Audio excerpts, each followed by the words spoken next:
Hello dear friends, welcome to my science academy. Second grade science के physics portion के important topics discuss कर रहे हैं और आज का हमारा टॉपिक है इलेक्ट्रोमैग्नेटिक इंडक्शन, विद्युत चुम्बकीय प्रेरण।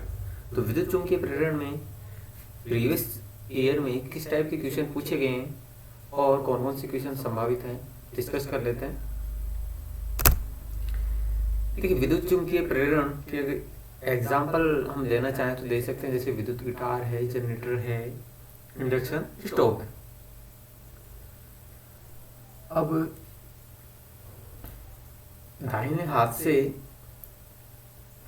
कोई धारावाही चालक हमें इस प्रकार से पकड़े कि अंगूठा धारा की दिशा में रहे, तो जो मुड़ी हुई अंगुलियां हैं वो चुंबकीय क्षेत्र की दिशा को व्यक्त करती हैं।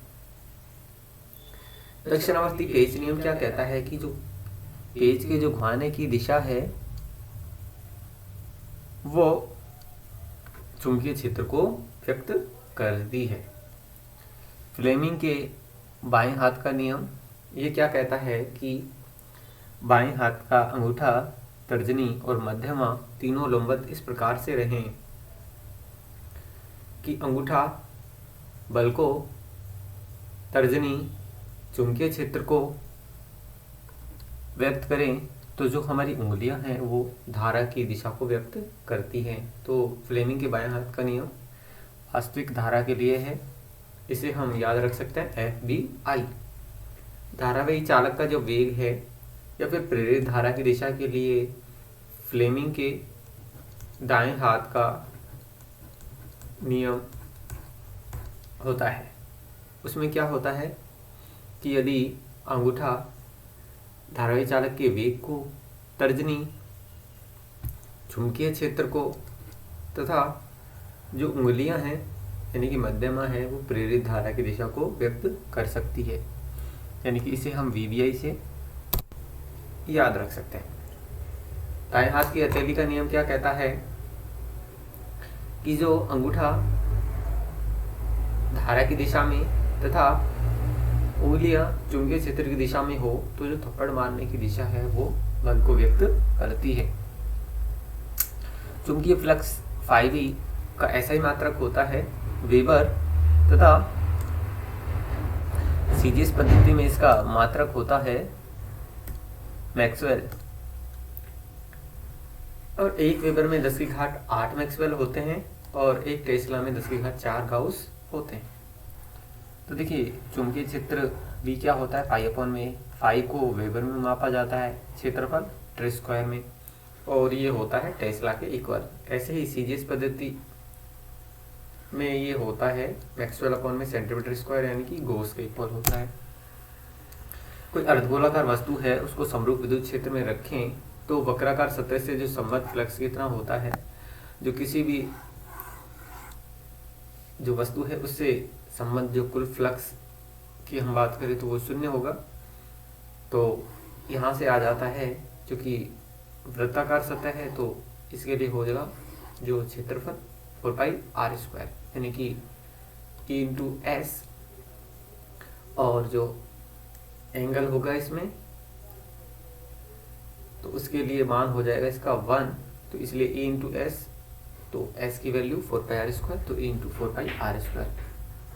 प्रेरित विद्युत्वाहक बल कितना होता है, E = -N d/dt BA cos theta. तो जो प्रेरित विद्युत्वाहक बल है इसके मान में कैसे वृद्धि कर सकते हैं कि कुंडली के मध्य अधिक पारगम्यता पदार्थ की खोड ले लें या अधिक प्रबलता का चुंबकीय ध्रुव ले लें। phi = 3t² - 6t + 1 है, तो t = 2 सेकंड पर प्रेरित विद्युत्वाहक बल क्या होगा। प्रेरित विद्युत्वाहक बल क्या होता है, E = dϕ/dt। तो t इसका अवकलन लेंगे तो 3t² यानी कि 2 आगे आ जाएगा तो ये होगा 6t, और t का 1 यानी कि 6 आ जाएगा, t की वैल्यू 2 रखेंगे तो 6 वोल्ट। एक चुंबक को तांबे की ऊर्ध्वाधर नली में से स्वतंत्रतापूर्वक गिराएं तो चुंबक का त्वरण क्या होगा, 0 होगा। और ये भी ध्यान रख सकते हैं कि यदि प्रतिरोध कम होगा तो प्रेरित धारा अधिक होगी। तो A = G - G = 0। समान वेग से गतिशील किसी चालक छड़ में प्रेरित विद्युत बल कितना होता है? E equal to BVL sine theta. अब साइन थीटा का मान 90 डिग्री, तो E इक्वल टू BVL। समान वेग से घूर्णन कर रही कोई चकती हो या फिर चालक छड़ हो, इसके लिए विद्युत बल क्या होता है? E equal to BAN। और अगर ये चकती हो तो A क्या होगा? ओमेगा इक्वल टू तो 2πN होगा। और A जिसकी L लंबाई होगी, तो इसके लिए जो वृत्ताकार पथ होगा उसका क्षेत्रफल क्या होगा? Pi L square. तो E equal to B omega L square. प्रत्यावर्ती धारा जनरेटर में जो विद्युत बल E0 कितना होता है? N ओमेगा AB, यानी कि नवाब। E इक्वल टू होता है E0 साइन ओमेगा टी और P equal to V0 sine omega t. तो E0 equal to E0 upon में R, N omega AB upon में R। विद्युत मोटर के लिए जो बलागुण होता है टो इक्वल टू बीना sine theta. Sine theta equal to 90 degree, तो टो मैक्सिमम इक्वल टू बीना VINA। विद्युत मोटर में प्रवाहित कुल धारा क्या होती है? I equal to E minus E upon में R, जहाँ E स्रोत का विद्युत बल होता है और E पश्च या विरोधी विद्युत बल होता है। ये समानुपाती होता है ओमेगा की, यानी कि इसके घूर्णन की। तो इक्वल टू K ओमेगा, तो I equal to E minus K omega upon में R। अब जब विद्युत मोटर को हम स्टार्ट करते हैं तो ओमेगा क्या होगा? 0,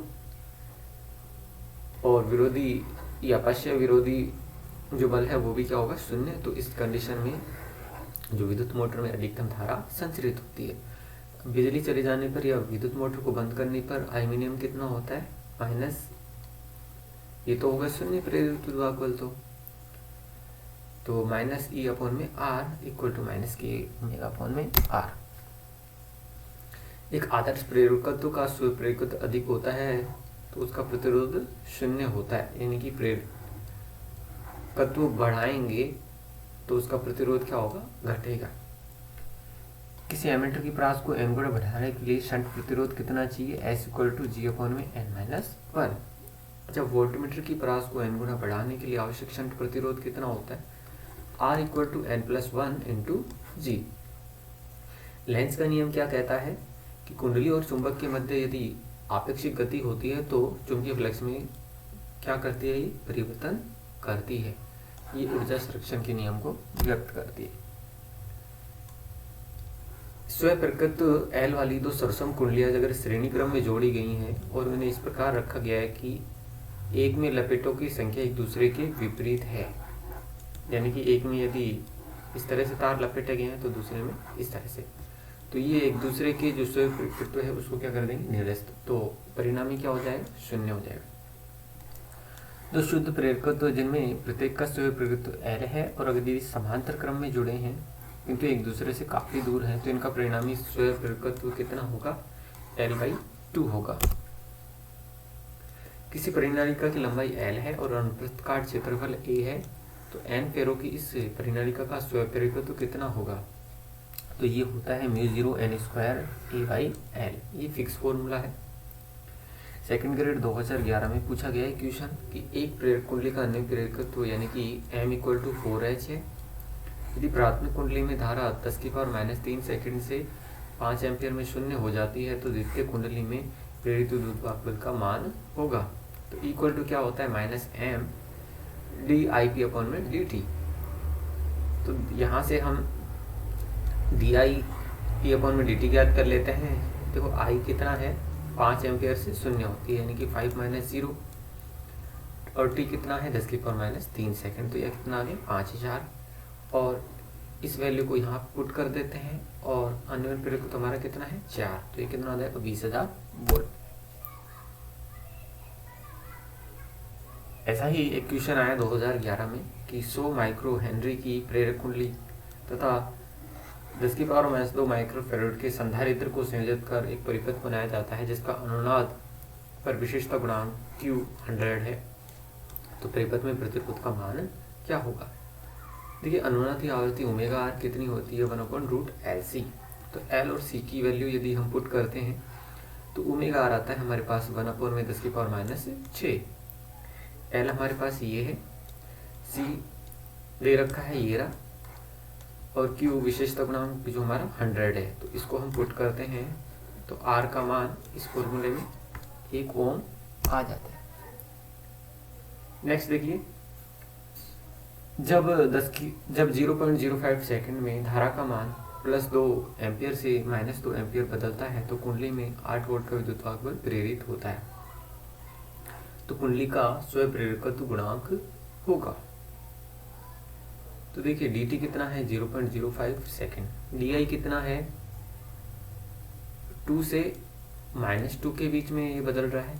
तो 2 माइनस और माइनस करेंगे तो कितना हो जाएगा +2 यानी कि 4। ई कितना है 8 वोल्ट, ये हमारा फॉर्मूला है प्रेरित विद्युत वाहक बल के लिए। तो एट di/dt, तो वैल्यू पुट करते हैं तो एल की मान 0.1 हेनरी आ जाता है। नेक्स्ट देखिए, एल लंबाई की एक परिनलिका है, उसका स्वयं प्रेरकत्व समानुपाती होता है। तो देखिए ये फॉर्मूला होता है, ये फिक्स फॉर्मूला हमारे पास L = μ0 पाई n²r² एल समानुपाती स्मॉल एल उसकी लंबाई के, एल समानुपाती φ/I। ट्रांसफार्मर में क्या होता है EP/ES, यानी कि जो उनका विद्युत वाहक बल होता है उनका अनुपात होता है, और NP/N फेरों की संख्या होती है, और ये धारा होती है, और ZP/ZS, ZP और ZS ये क्या है प्रतिबाधा है। तो किसी भी कुंडली में हमारे पास फेरों की संख्या दे रखी हो और वोल्टता दे रखी हो कि प्राथमिक कुंडली में वोल्टता इतनी है, द्वितीय कुंडली में वोल्टता इतनी है, तो हम ज्ञात कर सकते हैं। देखिए कुछ न्यूमेरिकल हैं इस टाइप के। ट्रांसफार्मर की दक्षता क्या होती है PS/PP, यानी कि सेकंड जो ट्रांसफार्मर उसकी शक्ति और प्राथमिक जो ट्रांसफार्मर की शक्ति का अनुपात होता है। ES/IS, यानी कि ये इसकी वोल्टता, ES से भी लिख सकते हैं इसको, VS से भी लिख सकते हैं। कोई ट्रांसफार्मर है जिसमें 5:1 का अर्धदष्टकारी के रूप में परिपथ जुड़ा है, यानी कि NP/NS है 5:1, और लोड प्रतिरोध यानी कि R की वैल्यू दे रखी है हमारे पास 50 किलो ओम, यानी कि ये दे रखा है। तो NP/NS = EP/ES = 5:1।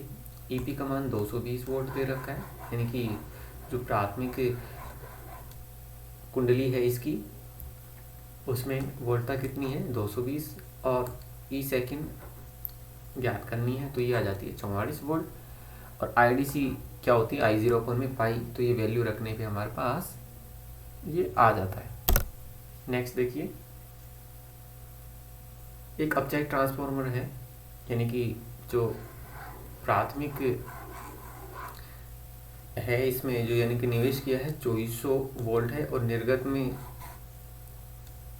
जो लोड लगा है उसमें धारा है यानी कि IS दे रखा है 80 एम्पियर, और प्राथमिक द्वितीय कुंडली में फेरों का अनुपात यानी कि NP/NS है 30:1। तो हमारे पास ये फॉर्मूला था NP/NS = IS/IP। तो यहाँ से IP का मान आ जाता है 4 एम्पियर। नेक्स्ट देखिए,